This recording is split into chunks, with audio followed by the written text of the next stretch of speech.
What's going on? What's going on, guys? This is your man, Real Deal, Steele, coming to you live this Tuesday, going up on a Tuesday, as they say. Great to see you guys. We've got a phenomenal show lined up for you guys. Some very interesting things to talk about, some incredibly fantastic developments since the last time we were on the air with you guys, and we are just going to get all down to it, boppers. So strap in, make yourself comfortable.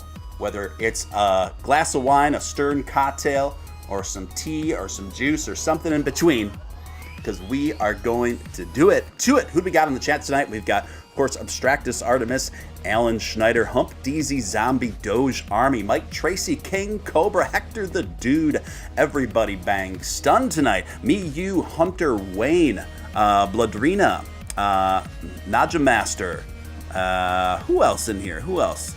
Oh, a bunch of others. We got Scott Herforth, Chad, and the list goes on. Great to see you guys. Before we get started, if I could just ask you to take a second to hit that like button. Takes a split second of your time. Doesn't cost you a dime. It's honestly the simplest, quickest, number one thing you can do to help out the channel. Also, if you're brand new here, I'd like to personally welcome you. You're watching Steven Steele Live. I'm Steven Steele. Above me is the man with the plan since 2014. It's none other than Dogecoin millionaire Nick Ballz. And we got Daniel. We've got Low Roller Scratcher. We've got who else in here? I know I'm missing some folks. I don't want you to feel left out. We got Chi-Chi in here as well. TJ Braymiller in the mix too. And yeah, so Nick, how you feeling tonight? Look at this. We are headed up towards 64K right now, hanging out at 63,757 bucks on the BTC. Are you down with BTC?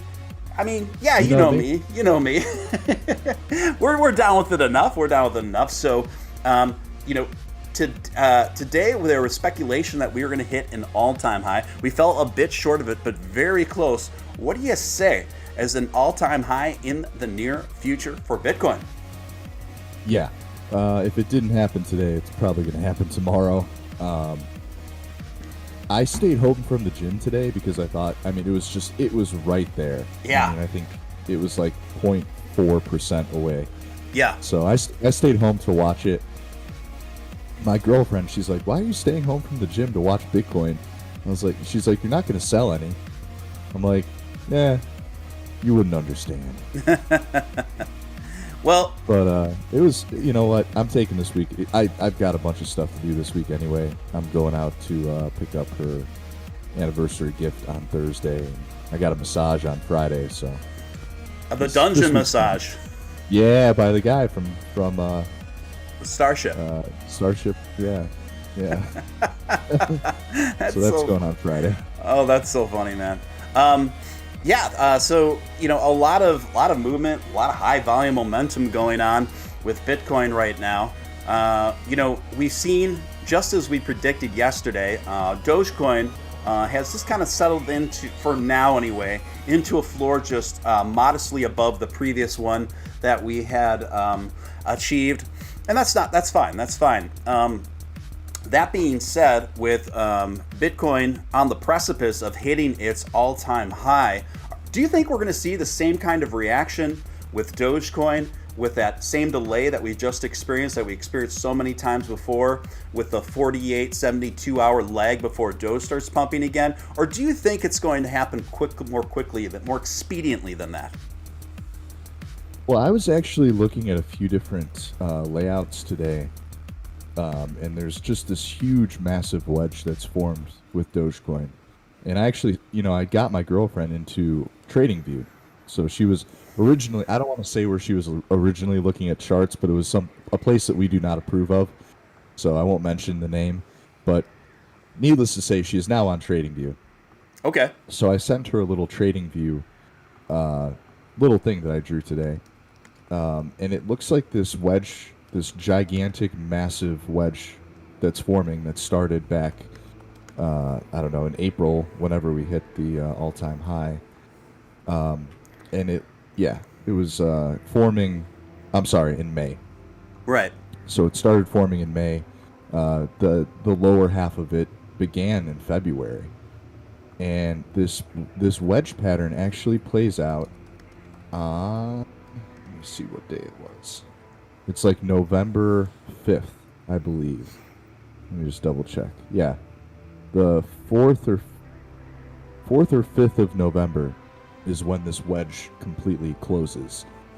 So I believe the delay could last into next month. We could, see some, we could break out before then, of course, but I think that I'll personally be looking for a breakout around that time, November 4th, November 5th. For the big breakout in terms of Dogecoin, or full market big breakout? In terms of Dogecoin. Okay, so you're looking towards the beginning of November for the big potential parabolic. Possibly. I mean, the wedge. This is such a huge wedge. It's kind of hard because you can't really connect. Everything doesn't really line up perfectly. Right. But Dogecoin is in this massive wedge that started in May. Right. I mean, the wedge is so large that the bottom of it doesn't even touch until last February. So. Right. It's kind of hard to give that an exact shape or an exact form because everything is, doesn't line up perfectly. Right. But yeah, I'm looking at the beginning of November, probably somewhere around there.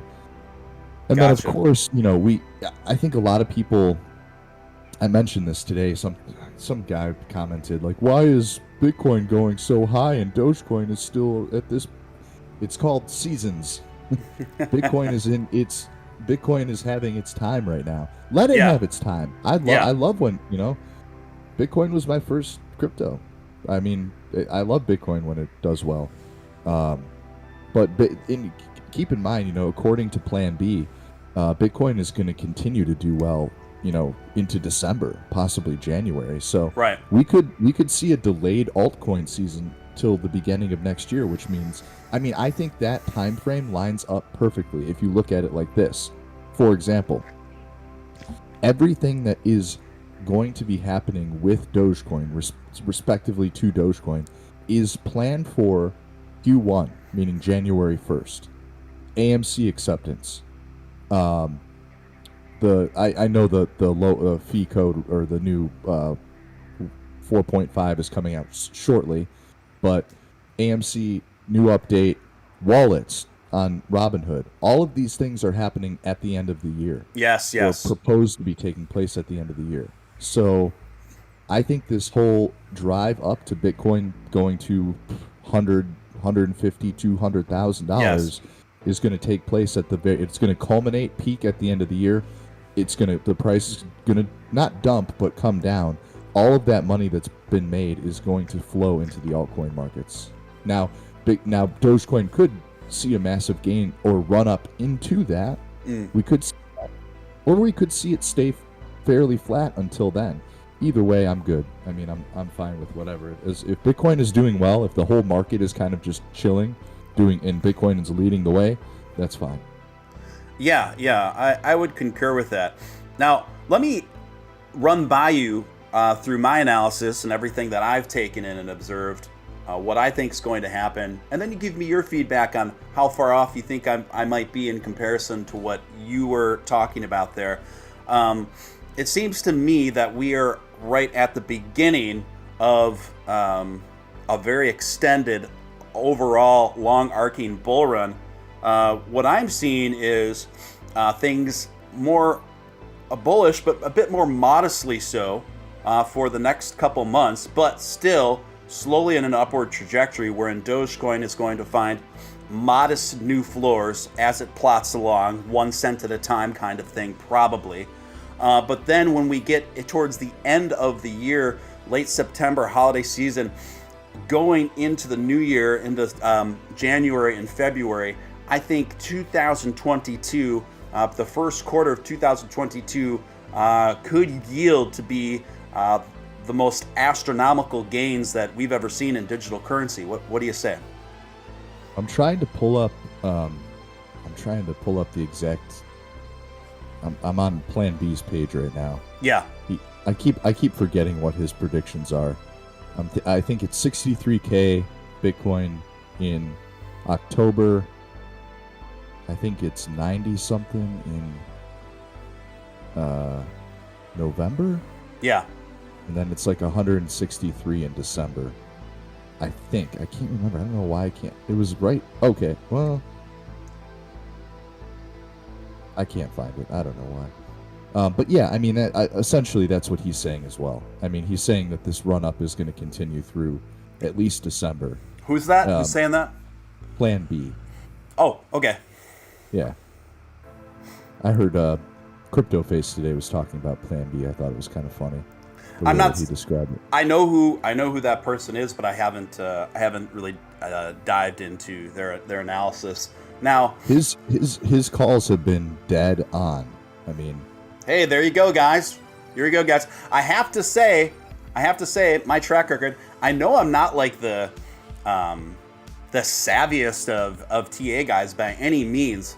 I also speak in more plain spoken, kind of rudimentary layman's terms when I talk about my technical analysis, and in part I do that on purpose to be more relatable to those of us who are newer to the space, but in part is because I'm just not an expert. So I just accumulate things that I learned from you, a short list of others that I respect in the space, and then combine with my own knowledge and instincts that I'm analyzing, and not just from charting standpoint, not just from numbers, but the interesting thing about cryptocurrency, I think even more so than stocks, is other factors outside of charting can play a role. Societal factors, cultural trends, social media trends, what different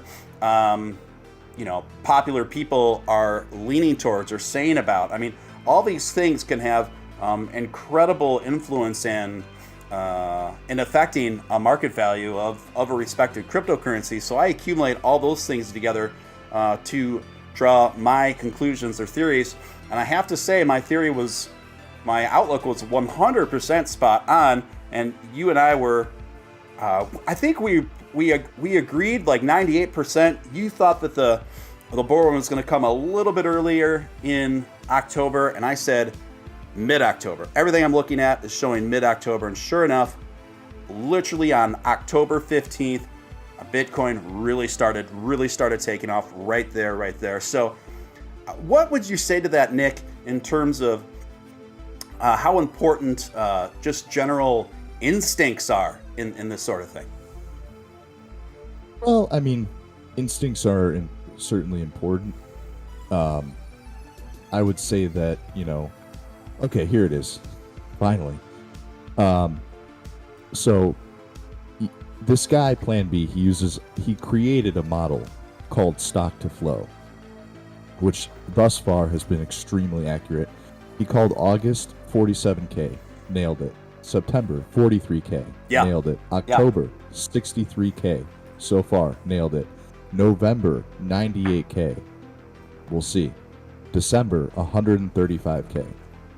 So that stock to flow model appears to be, pretty darn accurate so far. Mm-hmm. I agree that instincts have a bit to do with it, but at least for calling Bitcoin, you have to have some sort of mathematical background. Yes. Which I don't have. I rely, so much of my charting and everything is I rely on learning from tons and tons of other people. So, yeah, I mean, it's important to have those, to go with your gut. Yeah. Like I said, I think all those things play a role. Of course, I'm not discounting just straight charting and data by any means, but I guess my point is it's not solely restricted to that, and it's kind of I use personally a multi-pronged philosophy and strategy when assessing these things. Sorry, I got a very excited Doge to my left here. But that being said, yeah, I think since you and I have been working together, Nick, and since you have been my co-host on this program, I think about and I kind of take mental notes at our overall ratio of predictions. And I have to say, when I tally all that up in its totality, you and I are way more correct than we are not. And of course, we're not always correct. I mean, there was a couple weeks ago where, and even at that though, I didn't even say for sure. I just said, hey, I think we are looking at a good potential here of a Dogecoin breakout that could ascend upwards of 40 cents. But it didn't happen, and then it retraced. But I said it was possibly. I didn't say for sure. And then, but there are other times too. I remember some people took issue with us because we said this is a quintessential example of how silly people can be on social media. You and I predicted that Dogecoin within a particular 2-day window of the following week was going to make it upwards of, I think we predicted 38 cents. And Dogecoin ended up going up to 36.5 cents. So it fell 1/2 cent short of our prediction. And then there were, of course, the maxis online were like, oh my gosh, can you believe this? Steven Steele's misled his audience. Got it wrong again. Totally got it wrong with his 1/2 cent off within the exact day that they said it was good. So it's just like, well, if that's how things really worked, and like people, BitBoy Crypto wouldn't have a channel because he gets calls wrong all the time. Everyone gets calls wrong, unless you're one of these guys who does TA on the minute chart and thinks that you're predicting the freaking future. In which case, you're not, because anyone can read a minute chart and see what's going to happen from minute to minute. That's not anything special. But making a call, weeks or in advance, or even days is hard to do, and you're not always going to get it right. Especially with the volatility of but Bitcoin is a little bit more certain in aspects, but with Dogecoin, I always tell people that's why I love Dogecoin, because you never freaking know, man. If I've learned anything over this past year is that you just don't know. It can just run wild out of nowhere, and if you in trying to call the top of where it's going to stop is almost next to impossible. When we saw it on our first show, when we saw it broke out up to like 20 something cents, there was no way you couldn't have saw that, and then it just kept running. So it's very hard to call, but I mean, overall, looking good. Everything looks great. Bitcoin looks amazing. I hope it hits it tomorrow. Tomorrow, unfortunately, I'm going to be out in the country at my girlfriend's house, so I won't have my full setup, but we'll watch it on our phones, I'm sure. Yeah. I think everything you stated there is really, really perfectly put. But I will say, Nick, when we look at the totality and the duration of you and I have been working together, between putting our heads together, our accuracy rate has been fairly extraordinary compared to what you typically see on crypto-centric channels. I mean, it's so funny because I think that we, out of most crypto channels, when we do get some criticism, we don't get a ton, but when we do get some criticism, it's just kind of funny to me because I think we hedge our bets pretty conservatively, and we put a lot of disclaimers in there. And I think that the way we talk about our predictions, I think we do it in a very responsible manner, certainly much more responsible than your typical crypto-centric channels. I mean, my goodness, we had BitBoy Crypto 6 months ago say that Bitcoin was going to go to 300,000 by the end of the year. Do you recall that? Yeah, and then he had to dial it back. I mean, here's the thing. If anybody is telling you, I'm sorry, no one, look at any TA. If anybody's telling you they know what's going to happen tomorrow, they're selling you a fake bill of goods. Yeah. It's not real. Like, you can have all the TA you want. There's stuff you can't control. There's stuff that just happens out, there's certain events that no one could have predicted that happen, and they happen every day. The world is random. Yes. And that's what I love about it.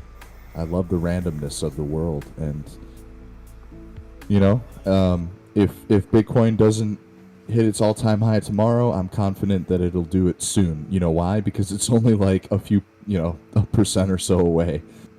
It's not hard to call something like that. So, especially at this point. But I do recall you kind of making calls of Bitcoin reaching its ATH a couple months ago around this general time zone, this time period, this general time block.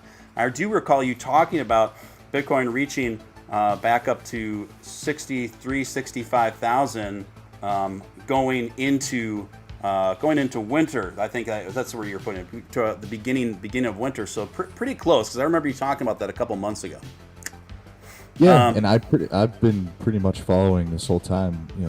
Guys like Plan B and Coins Kid and a few others that have been calling this for months now. Let's see what we got in the chat here. Mr. X, good to see you, Mr. X. Best live stream on YouTube for real. Show some support, good people.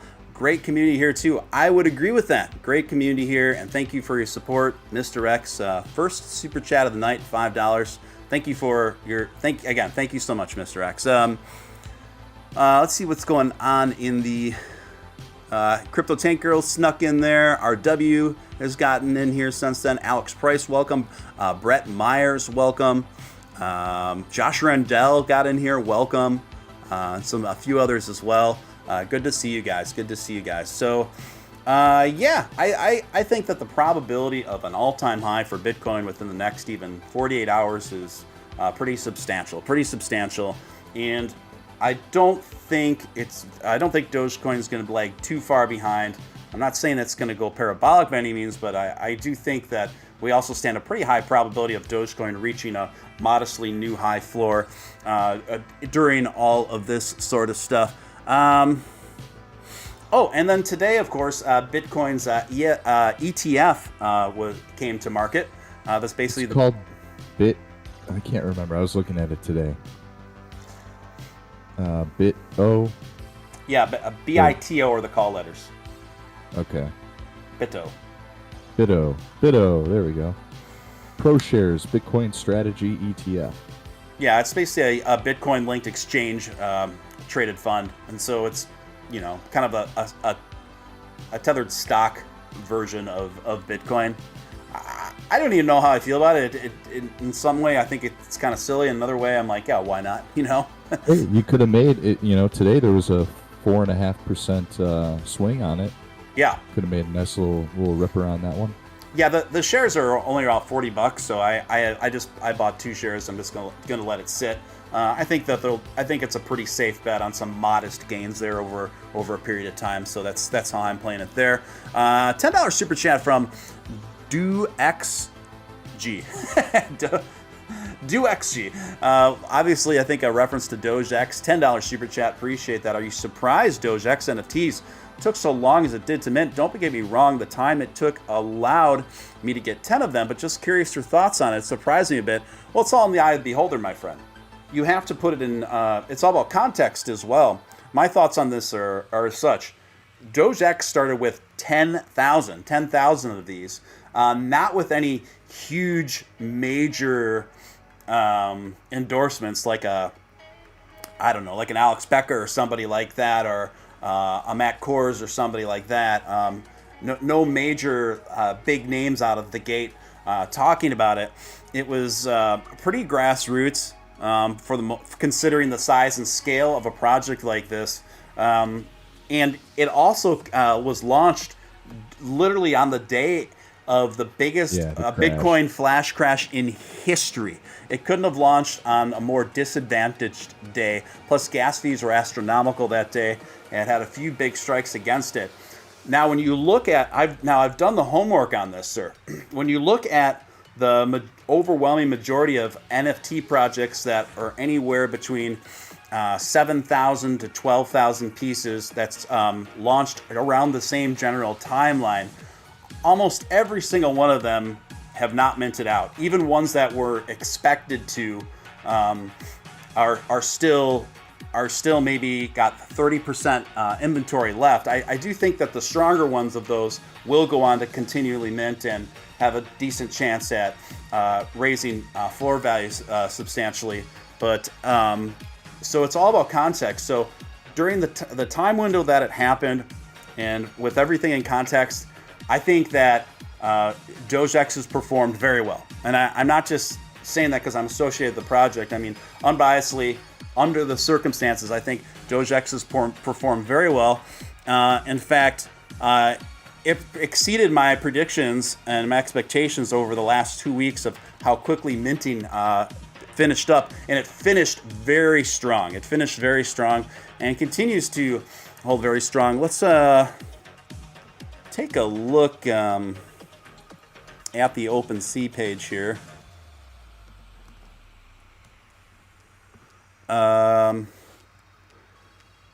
Yeah, so the floor price has come up. The volume trading is up high. The floor price is coming up now. People are holding a lot more, which obviously adds value. Now, since you brought up the Super Chat, this was a story I was going to cover, obviously, tonight, as judging by the title of the episode and the thumbnail, right? So now it's as good a time as any. The metaverse on DogeX is now just going to be released now that everything's minted out. And the metaverse developer has worked super hard, continues to work super hard around the clock for the expansion and the development of it. So starting within the next few days, DogeX holders will be able to go to the DogeX website, and there's going to be an app on there that's going to look a lot like Tinder, and you swipe on all the little Doges NFTs, and then you swipe until you match with one, and then when you match with one, you'll get a DogeX puppy airdropped to your wallet. Kind of a cute thing for added value and fun, and that's just one of many things that are rolling out right now for the DogeX project. But all in all, I think things look very bullish for the project. A lot more community members in action in the Discord group, etc. And it hits a lot of the markers that I personally look for on NFT projects that I see as having high probabilities of success. Can you explain something to me, Steven? Yeah, go for it. Because I don't know this about OpenSea, right? So I'm in the DogeX project on OpenSea right now, and I just sorted from high to low, right? And there's one DogeX available for 999 million ETH. Yeah. Is that just somebody who is selling it for that price? How does this work?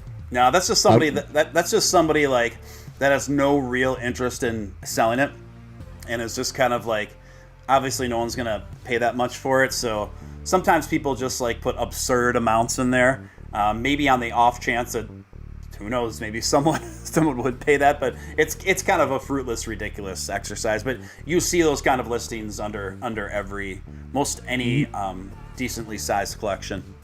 Can you sort it by rarity?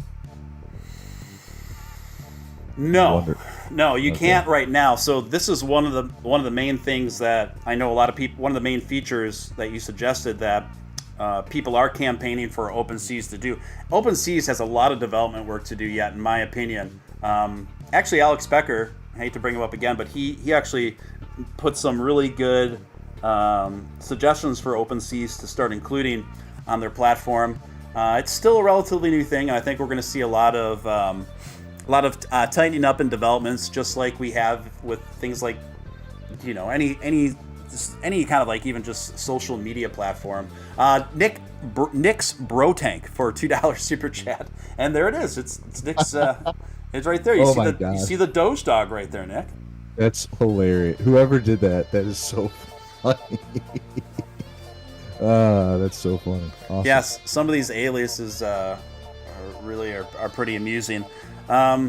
So guys, yeah, DogeX minted out today. I think minting over the last 10 days went way quicker than I expected. I mean, they were cruising at about 300 a day.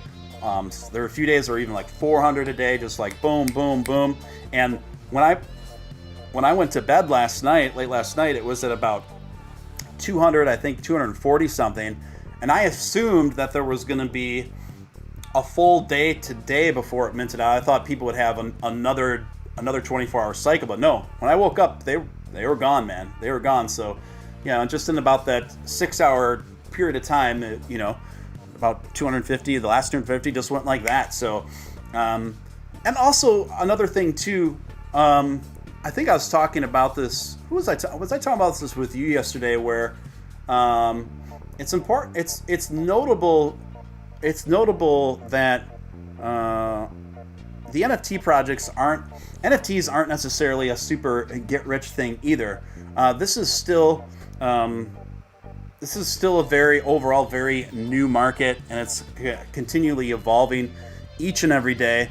And consequentially, we are seeing some of the biggest, most valuable NFT projects that have been hanging out a little while, right? And people have been holding a little while before they get even that more attention to really ascend and lift that floor like hugely, right? So that is something that happens quite a bit too. So it's just like anything else when you're investing in NFTs, you want to look for great projects with great potentials and solid markers, just as you would when you're researching a good crypto project.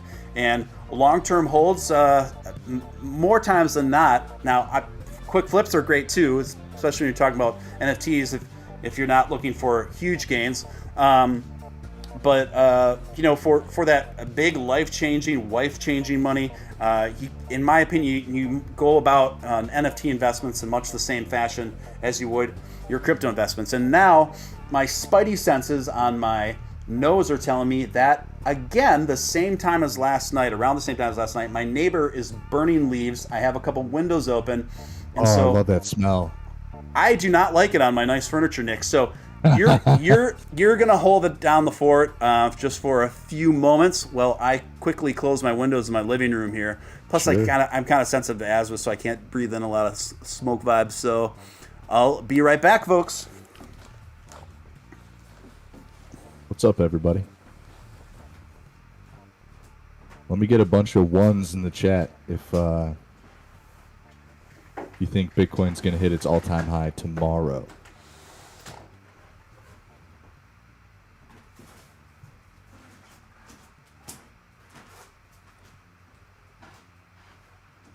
Get a 2 in the chat if you think Bitcoin's going to hit its all-time high on Thursday or Friday.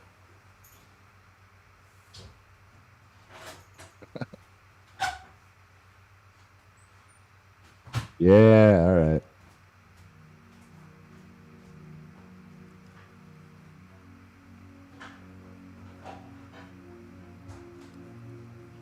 All right, here we go. Wow. I'm so small right now, guys. I should have, you know what? I should have gone to the gym today. My gains are fading away.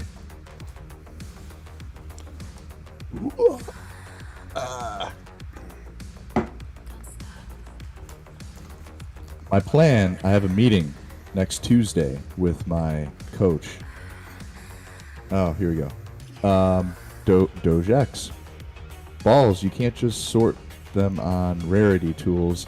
If they are for sell on OpenSea, there will be a price next to it with a link to OpenSea. Okay, I actually figured that out. So I found the ultra rares on there. So I did figure it out. How did you figure it out? So if you go down to unique Doge, there's 10 of them. Oh, on the properties. Yes. Yeah. Sorry. So that is the way. My mind was thinking, is there like a main search bar way? So you can, if you go click on an individual NFT and then click on the properties, and then it will, a specific property, then it'll bring up everything within that property category. Is that how you did it? Yes. Yep. And I actually, believe it or not, I don't know which one this is. I could afford Elon right now. What do you mean by that? Somebody has the Elon DogeX, the super ultra rare one, and he's got it listed for 3.5 ETH. That's I could buy that right now. Yeah. Does he really? I should buy that right now. That's honestly, I didn't know it was going for that inexpensively. Yeah, dude, I should buy the Elon DogeX. I don't have any NFTs, but That would be I could afford that'd that be right epic, man. I mean, if you don't buy it, I will. I mean, that's honestly, that's a really good deal. I didn't know someone was selling it for that. now. Yeah, what is that? Oh, 3.5 ETH.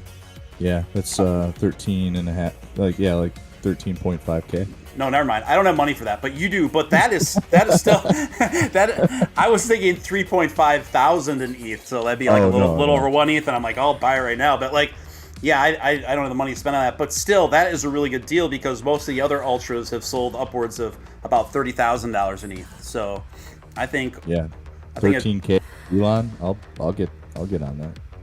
Are you thinking you might buy it, Nick? I'm thinking about it. That'd be awesome. Nick, that would be awesome. That'd be my first NFT purchase. I would be the owner of the Elon Doge. That would be pretty baller move, man, honestly. I collect, dude, I'm telling you, like I don't have a fancy life, like my I don't have like the trappings of like extravagance, but I have like individual things in like I showed you guys that I have a like $180,000 watch. You know what I mean? Like I have like little things that individually by themselves are like crazy. You know. Oh, I didn't show you my diamonds. I just bought a. I know I showed you what I was getting for my girlfriend, but hold on. Bring on the diamonds, buddy. Give us the bling. Give us the bit of the flash.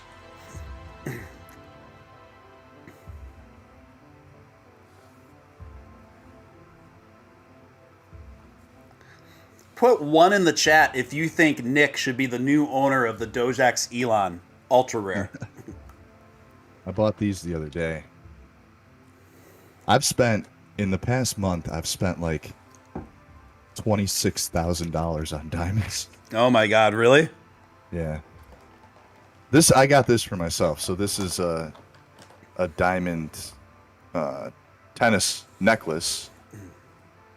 It's kind of, you really can't, I mean, on a webcam, it's kind of hard to tell, but maybe right. You can.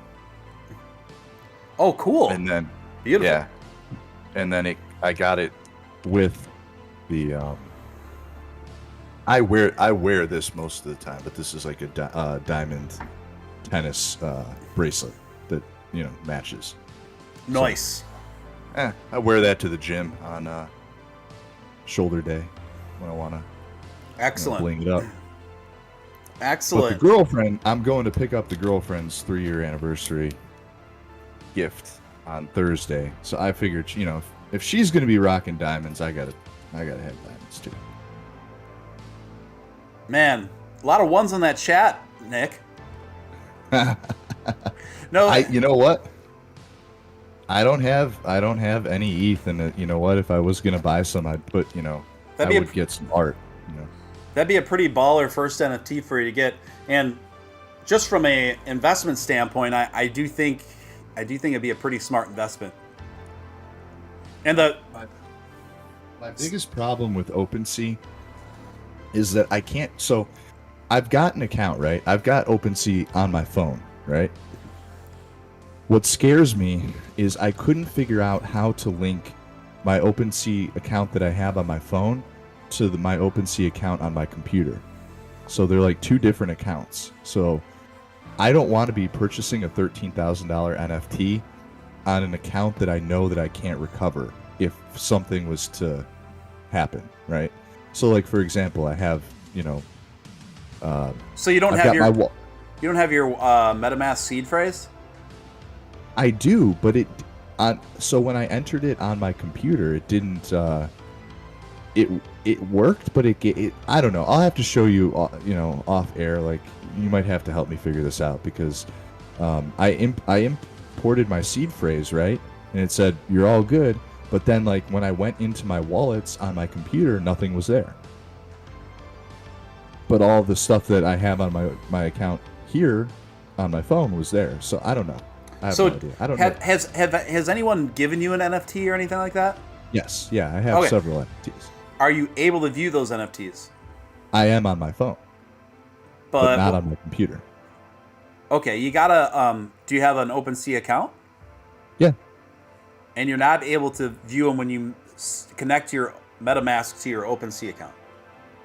I am on my phone where I created my MetaMask on my phone. I'm able to view my NFTs there. Yeah. But I can't view. I tried to link my MetaMask on my computer and it didn't work. Or it did work, but it just didn't allow me to view any of the NFTs. I don't know. I have no idea. I can help you with it, man. I can help you with it. Before I go and drop 13 grand in Elon, I want to make sure Yeah, I can help you with it, man. You just as long as you have your seed phrase, you got nothing to worry about. I mean, I can help you with it. But I would love to see you be the owner of that, man. I think that'd be absolutely epic. It'd be pretty cool, right? Yeah, it'd be. I think it'd be an epic move. I think a lot of people would be talking about it too. And I honestly think. Oh, and Scott said the reason why the guy's selling it so inexpensively is because he had some major family expenses come up. That's why he's partying with it for that. So cool. You know what? Hey, I wouldn't mind helping the guy out. Then you'd be helping him, right? You'd be helping him. So it sounds like a win-win. Now, how much in freaking gas would I have to pay for it to do that? I'd guess on the low end, a couple $100. Oh, okay. Yeah. So the gas is about the same no matter what. Doesn't matter if it's a $200 or a $10,000 one. It is somewhat of a sliding scale. I would guess on a low end, you'd be paying around $500. Yeah. And all you have to do is watch the ETH gas chart, and it changes like from minute to minute. You just wait till it goes, below 50. That's usually my metric. Anything I trade below 50, unless I'm looking at something that's very time sensitive during a minting process or something. Yeah, right now it's at 79. Yeah. Anything below 50, I think is pretty good. Okay. Yeah. All right. I'll keep an eye on it. I'll wait for a date that looks promising, and if I part of it too is like Doge has to be doing well. I really I don't make any major moves unless Doge is where I want it to be. Yeah, I understand. We'll get you there. We'll get you in the DogeX camp, Nick. So yeah, a lot of DogeX talk. To pivot to another topic is today. We're going to Vitalik? Yes, we are. You got to tell. I don't know anything about this. You got to bring me up to speed on this one. Well, basically, what happened is another clearing out in the same fashion as Vitalik did about 5 months ago with Sheeb. So he took. There were multiple of these small Doge ripoff token projects that did don't this. Say. Yeah, don't say. They did the same move and strategy as Sheeb did, and quote unquote burned some of their supply by essentially gifting and donating that portion of their supply to Vitalik Buterin's wallet. And then today, Vitalik looked at all those projects and he just wiped it clean. He just cleared it all out of his wallet. What did he do? He sold it? Just cashed it all out.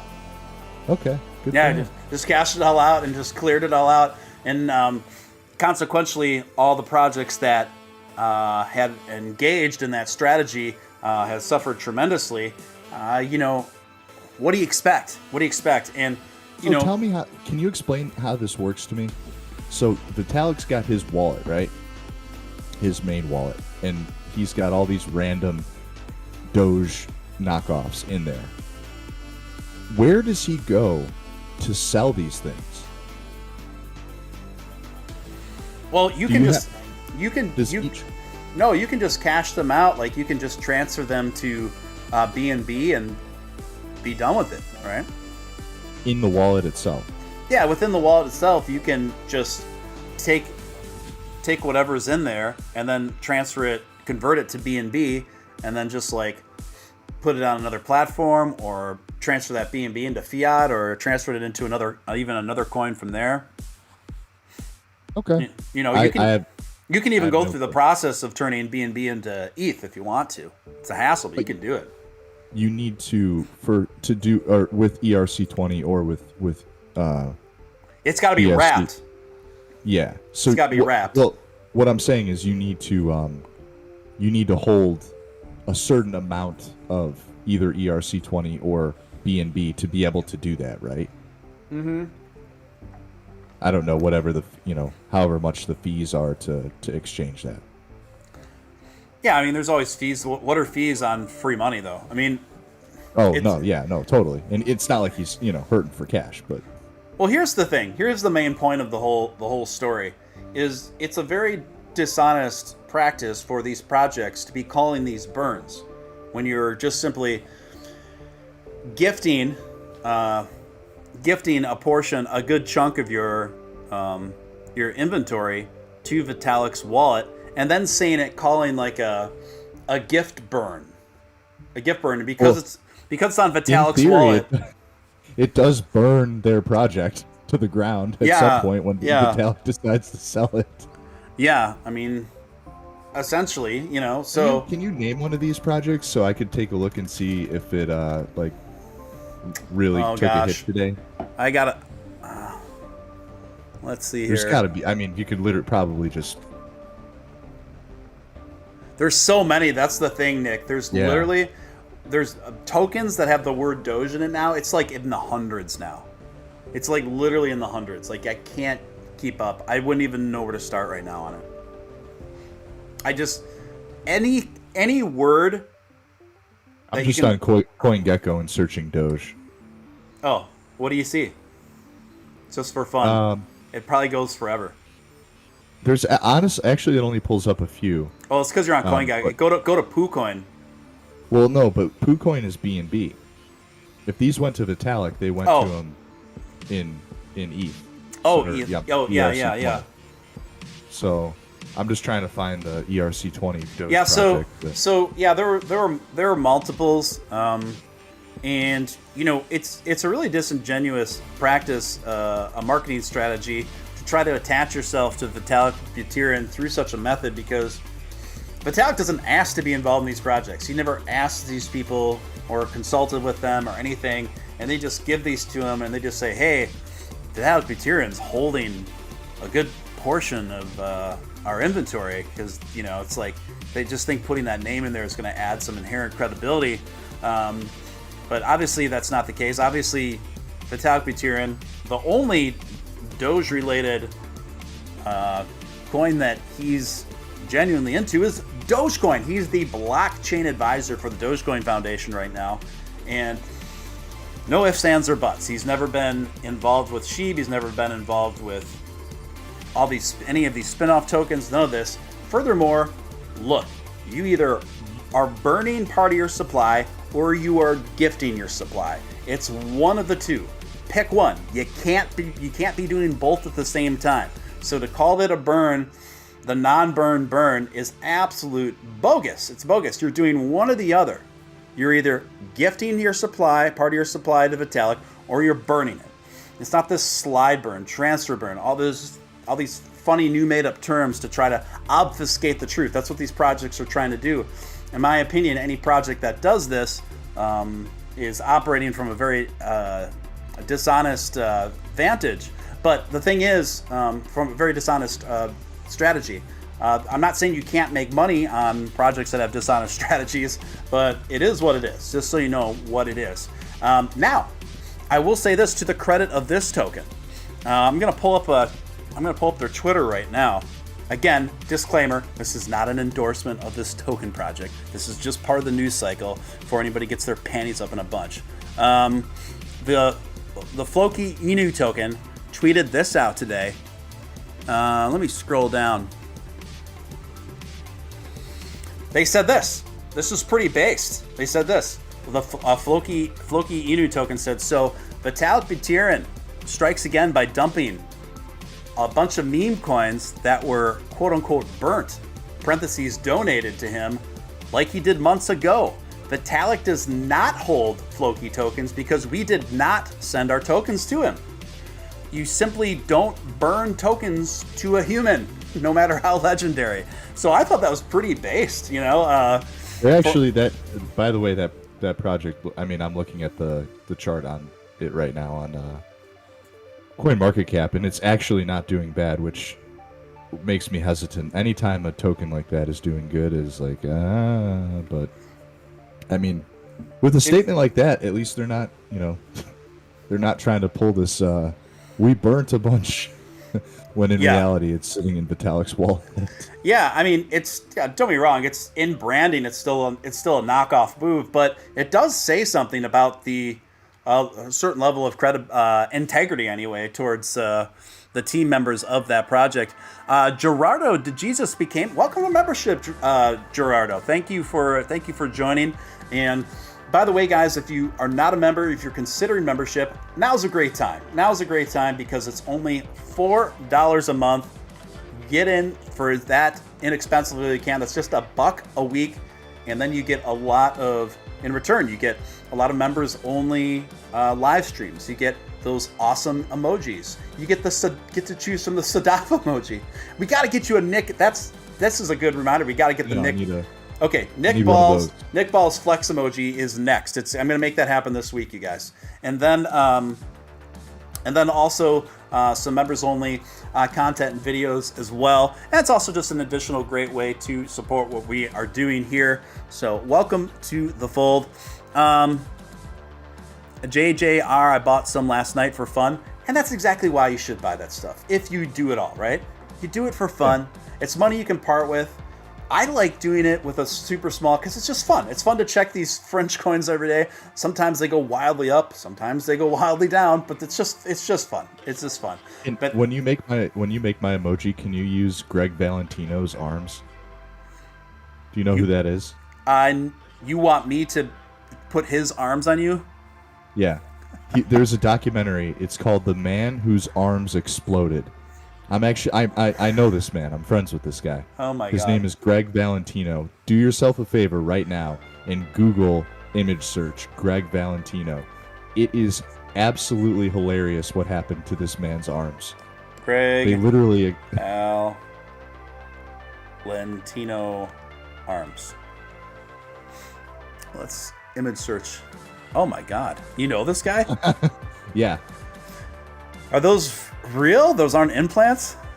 No, those aren't implants. I can tell you exactly what he did.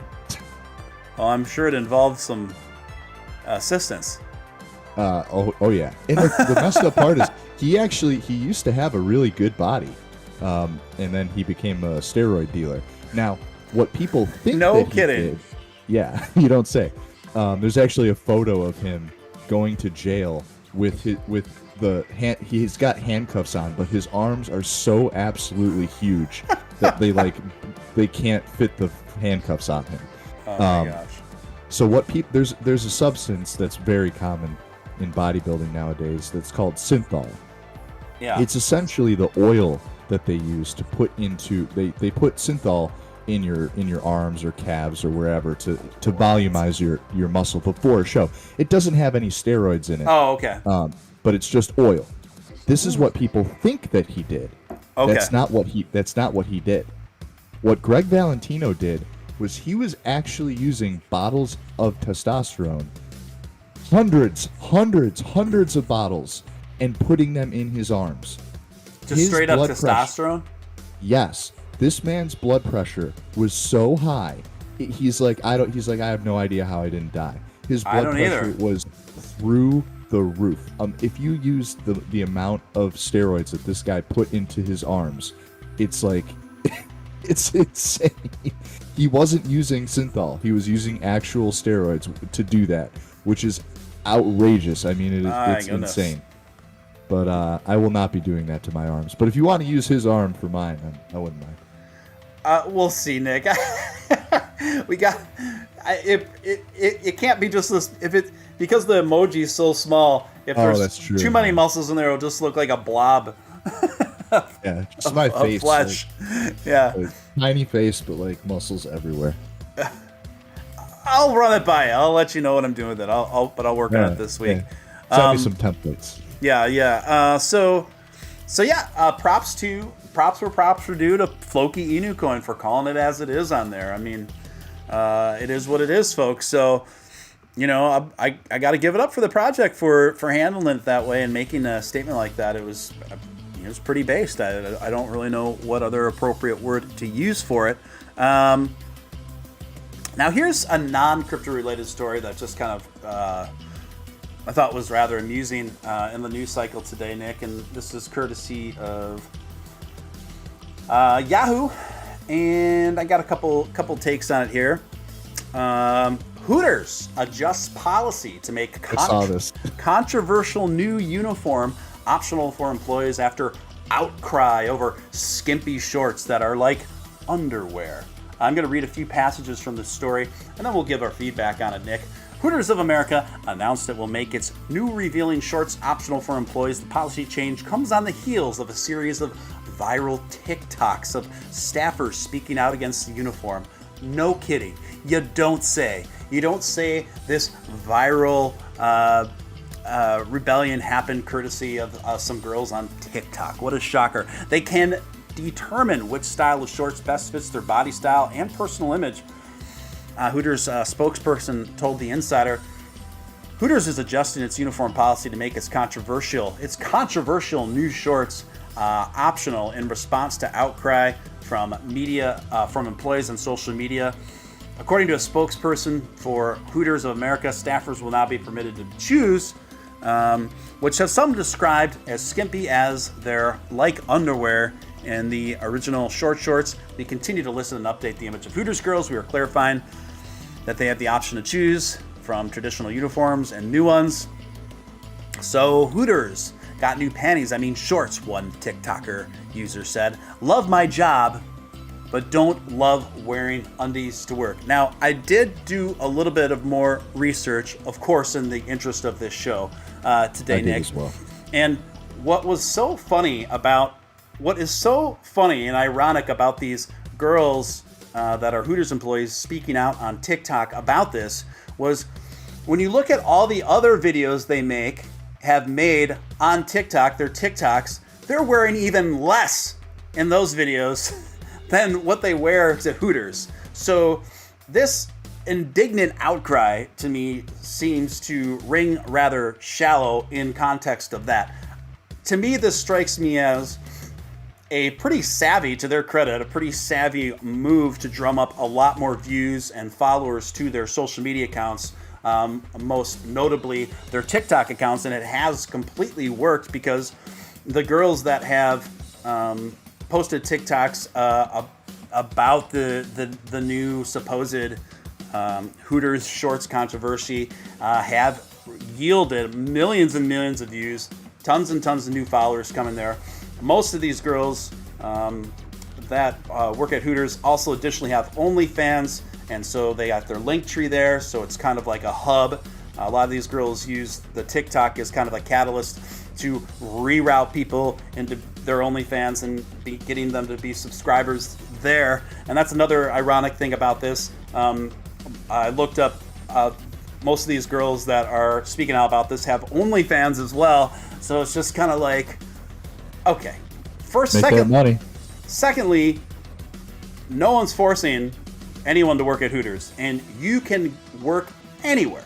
A girl can decide to work at a variety of restaurants. There's a ton of restaurant work out there. There's a ton of jobs out there for waitresses, waiters, bartenders, whatever in the service industry. No shortage, no pun intended, but they are voluntarily working at Hooters, which is all about eye candy. It's certainly not about the food. The food is absolutely disgusting, mediocre at best. I wouldn't say that. The wings, really? The wings are okay. They're not bad. I go there with my dad every so often. You want to get Sliding Edge? Oh yeah, Sliding Edge $5 super chat. I went to a Hooter Hotel. There's a Hooter Hotel? Yeah, it's in Vegas. Oh my gosh, I went to Hooter Hotel in Vegas 7 years back. Place was really professional. Could have taken one of my kids, pit bosses, servers, runners, security, etc. Yeah, it doesn't surprise me, particularly in the hub of Vegas, right? Yeah, go ahead. There was a time, it was right after high school.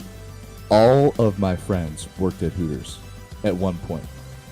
If they weren't girls that I was friends with, they were guys who were line cooks they were server, like there was everyone that I was friends with worked at Hooters at one point. I have a specific friend. I was going to say her name. I'm not going to say her name because I don't want people to go bum rush her on social media. She was a ton of fun. She was a blast. Yeah. And she had this party house that we all used to go to after work. I didn't work there, but I supplied things that people, needed at Hooters. So I kind of de facto worked there. I was there all the time. And man, that was a time in my life, like shortly after high school, that was a blast.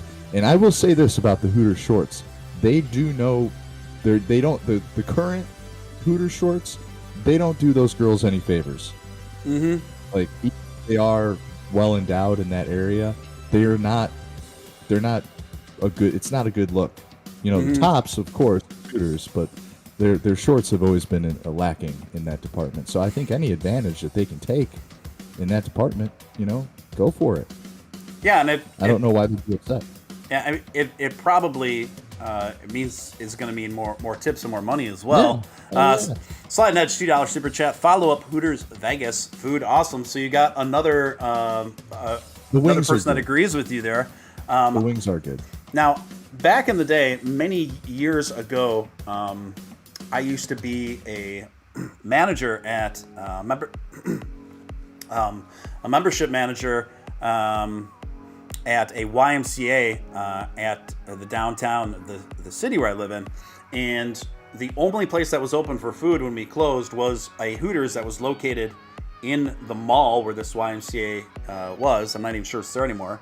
And so we would get carry-out orders there from time to time because there was literally no place else in the area that was open, and this is the day before DoorDash or any apps or anything. This is in the days of yore, guys. So I just remember having my taste buds remember having a lot of bad memories from Hooters food. So it is what it is. But then again, I don't think I ever got super into the wings there at the time, but it is what it is. But maybe they've come a long way. I know it's a category of restaurants that I've heard some people refer to as breastrunts, which I think is pretty great. Oh, that's cool. The breastraunt category. Now, so what are your thoughts, Nick, on the? Do you think there's a certain level of hypocrisy going on here? No. With the girls? No. Being upset about the shorts? If it was like one of these things where it's like they had to wear this, maybe I could see like a little pushback or something like that, but it's not even, it shouldn't even be I don't even know why it got any traction. Yeah. Because it's an option. It's not even like a thing, it's not a requirement. And by the way, it's an option to make more money. They're like, right. Oh no, like I'm going to make more money. So crazy. I think, what, I do feel a little bad nowadays. And this is, this is not anything new. Servers don't make any money, guys. Like, for the most part, at chain restaurants, at least, if you're in fine dining, it's kind of a different story. But, right. Servers, especially now, a lot of people don't tip, and those people, I think that's one of the, I was a server for years in high school and college. I worked in the food service industry for years, and I would die before I went back to that. It is awful. It is the worst. But I do believe that it is it should be a fundamental, like, pillar of society. I think not like, how like Korea, Hooters should be? No, well, I mean, for some, but how like Korea has like mandatory military, you have to go into the military when you're 18. I think in America they should open up a chain of restaurants, and you should have to work at Hooters. Not necessarily. I mean, if you're a girl, yeah. I mean, or guys. I knew plenty of guys who worked at Hooters. Actually, my buddy who owns, is a huge. Now he's like one of the biggest terpene dealers in California. He works for one of the biggest terpene manufacturers in California. Yeah. He was a Hooters line cook, and now he's like a scientist. So, I know a lot of people who worked at Hooters, and you know what? It's a job. But as soon as you get out of school, especially as soon as you get out of high school, the food service industry, I think you should be forced to do that. Yeah. Because you realize very quickly, in a very short period of time, the dregs of society and how awful humanity really is. It really does get you set up well to work in like an actual job. You really get to understand. There's a movie called Waiting, perfectly encapsulates. Oh yeah, isn't that with isn't Ryan Reynolds in that or something? Yes. Yeah, that's a pretty good movie. Reynolds, yeah. Ryan Reynolds and Andy Dane Cook, who look very similar. They look very similar, and Andy Mella whatever is in it too, Melanakis. I don't think Andy Milonakis is Yes, yes, he's in it. No way. Is he? Look it up. Really? Am I? I'm 95% sure on this one. Wow, Steven Steele's denim jacket. Hey guys, I was wondering when that was going to happen. Welcome back, and thank you for the super chat to my jacket. I'd like to thank my jacket. Oh, you're so right. Oh my God, I completely forgot about him in that movie. Yeah, he's definitely in it, man. Wow, I totally forgot about that. Yeah. It's a great movie, by the way. Everybody should watch that movie. Yeah, I agree. It's pretty good. It's pretty amusing.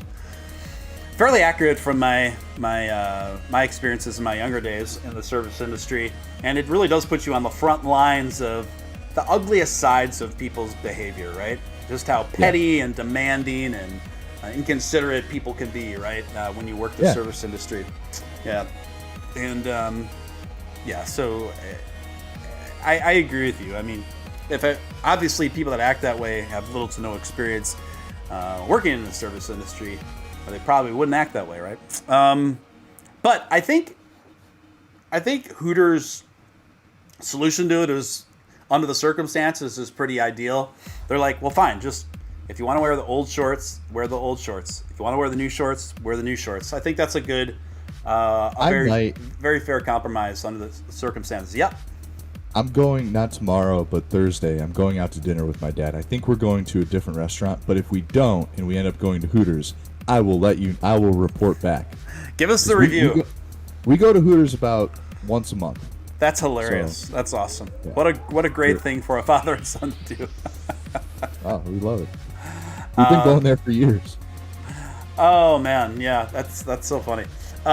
It's what? How much do you want to bet, Nick, that the overwhelming now that the Hooters girls have the choice to wear either the old shorts or the new shorts, how much do you want to bet that 99% of these girls are going to voluntarily be wearing the new shorts?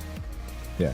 These super terrible, the tyrannical new shorts. How much you want to bet the overwhelming majority of the girls are going to be wearing the new shorts? That's my theory. That's my hypothesis. Yeah, we'll revisit this, and you are actually going to go on the front lines to a Hooters. So report back to us. I want you to take a tally, Nick, and I know that you will be looking and keeping a tally, so you can tell us how many of the girls had the new shorts versus the old shorts on, and then you report back. Sounds like the plan. Okay, very good. I think we covered that story pretty well, guys. Do we miss anything else in the chat? Yeah, you got a super chat from your jacket. Oh yeah, I already said what's up to Steven Steele's denim jacket. Thank you to my jacket.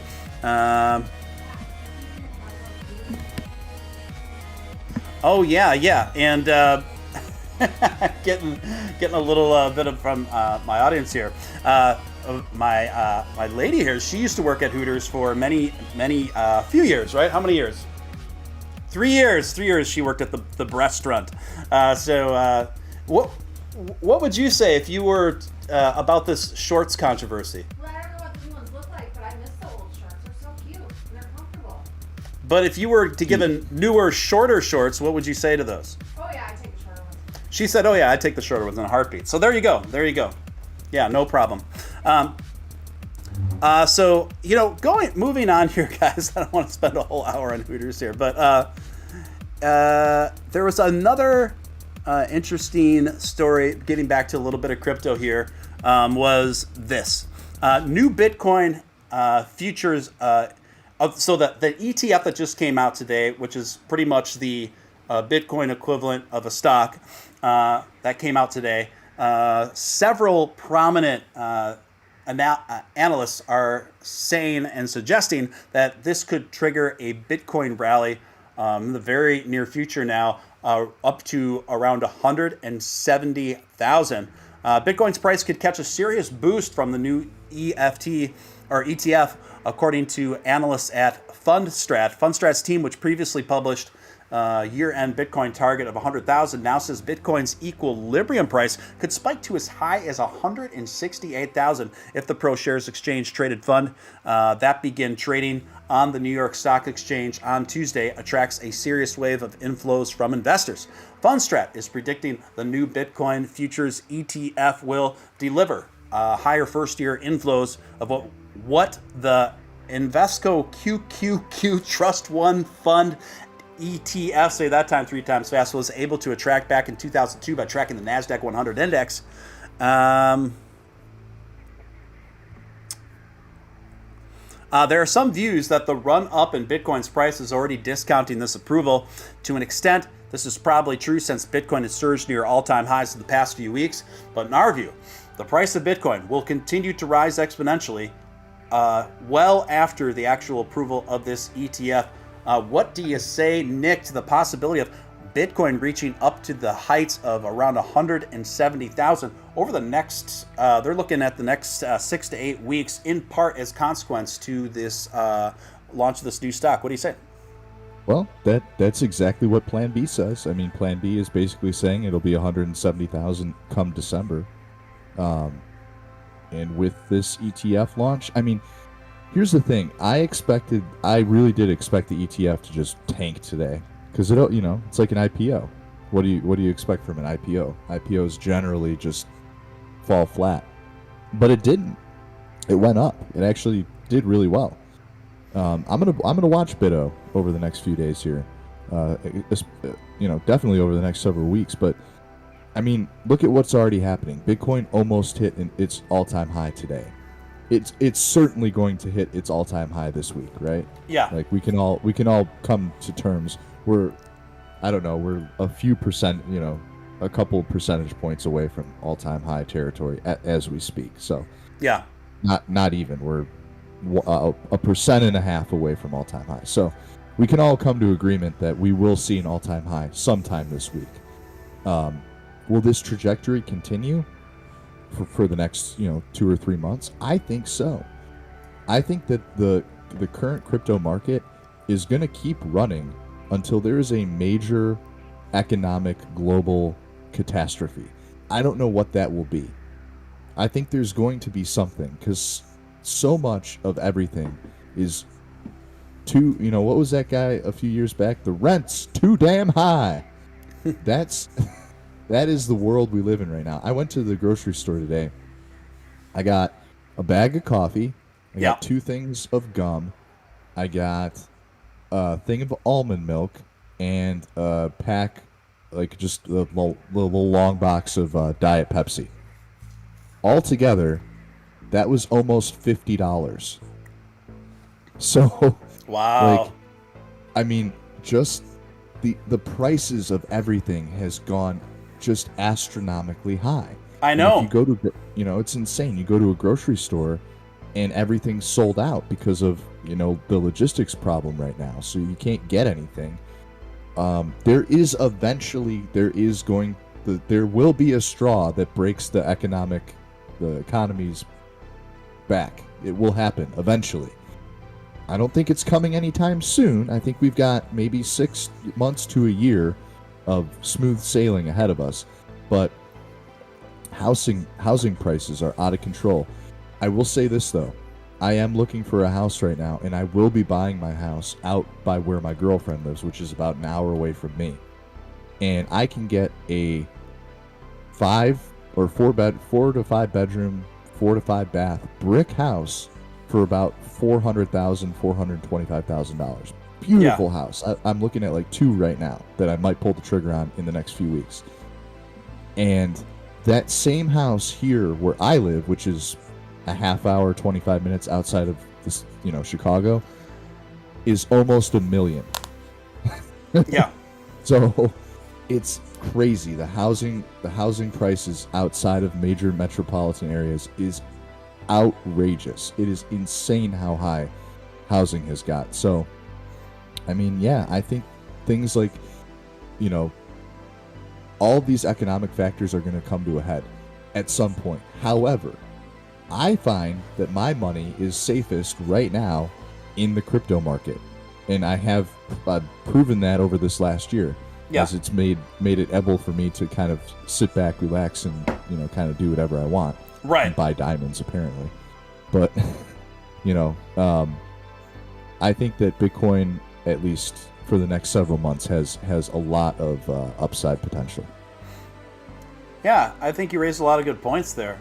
You know, the inflation on everything right now is absolutely astronomical. From the housing market, to food and groceries, to gas, to utilities. It's just out of control. It's absolutely out of control. And the average person already has so many expenses just to get by, just to break even, not to mention to be able to put money aside for their futures, and some extras for enjoyment.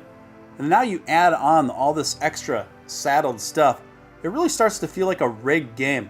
And many of our elected leaders, they honestly should be absolutely ashamed of themselves. They should be ashamed of themselves, because the majority of this was incredibly avoidable.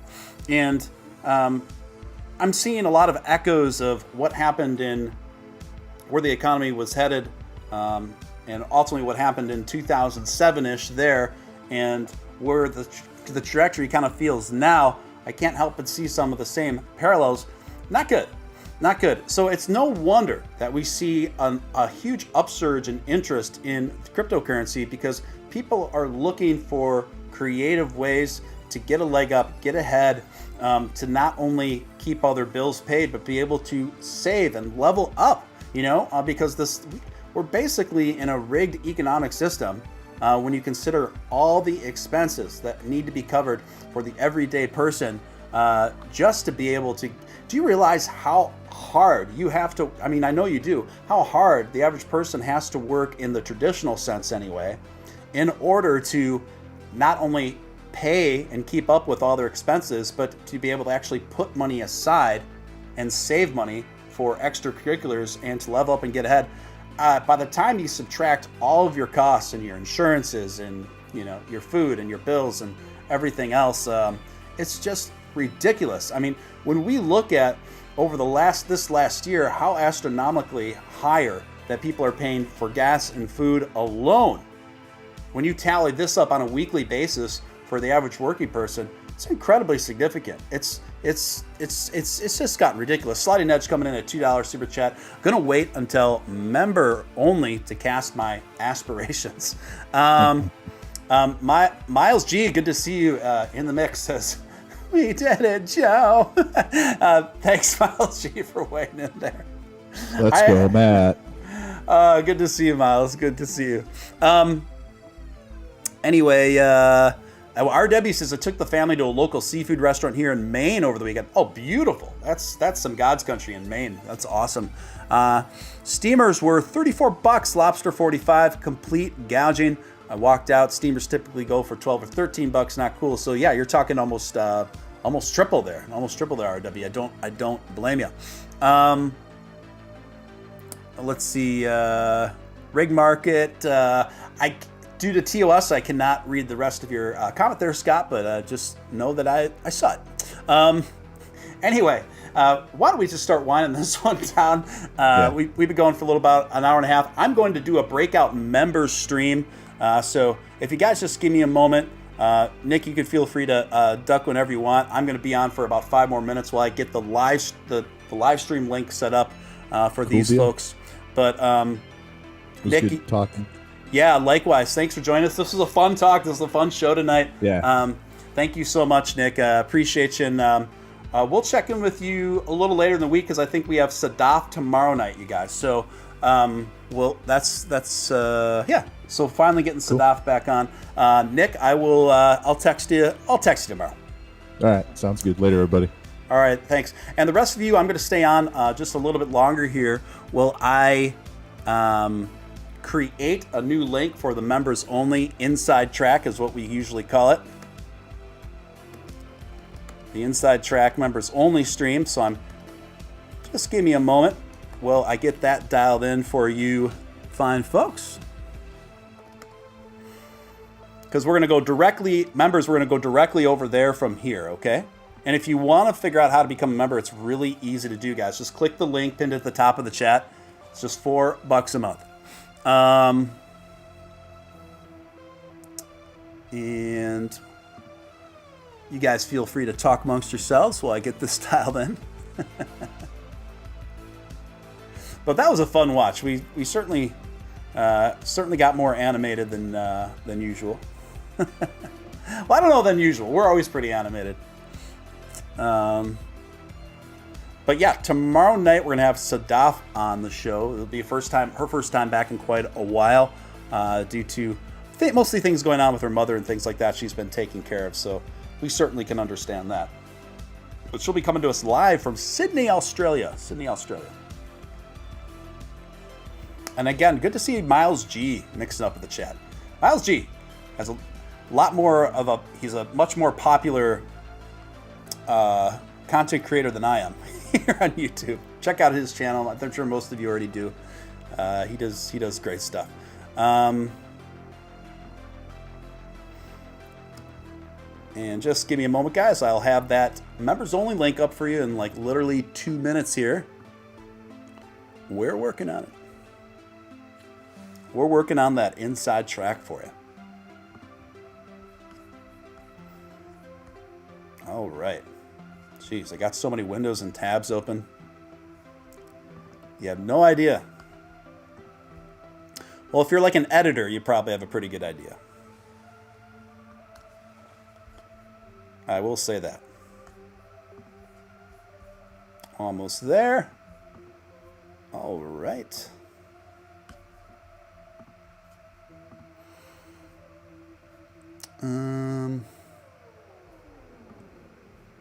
Members only.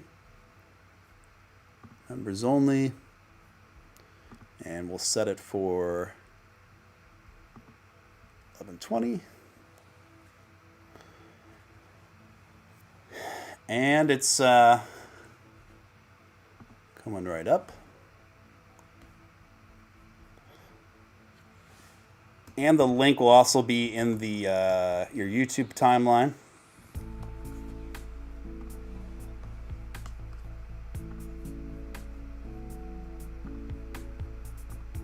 All right, now I'm back. Golden Greaser, $2 super sticker for the Shiba Inu. Appreciate you, Golden Greaser. And I'm about to give you the members only link right here. Bada bing, bada bing, bada bing, bada bing. Okay, guys, if you're not already a member, you can become one real quick, really cheap, really fast, right there at the link at the top of the chat. Members, click the link in the chat. I'll see you guys over there in about 10 minutes. Okay? Everyone else, thank you for tuning in. Appreciate you guys. Hope you got something out of it. Hope you had fun. I had fun. I hope you guys had fun. Appreciate each and every one of you, members and non-members alike. Great to see each and every one of you guys. Let's keep the positivity going strong. Keep that Doge momentum going strong. Until next time, this is Steven Steele signing out.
just a piece of us. The summer haze.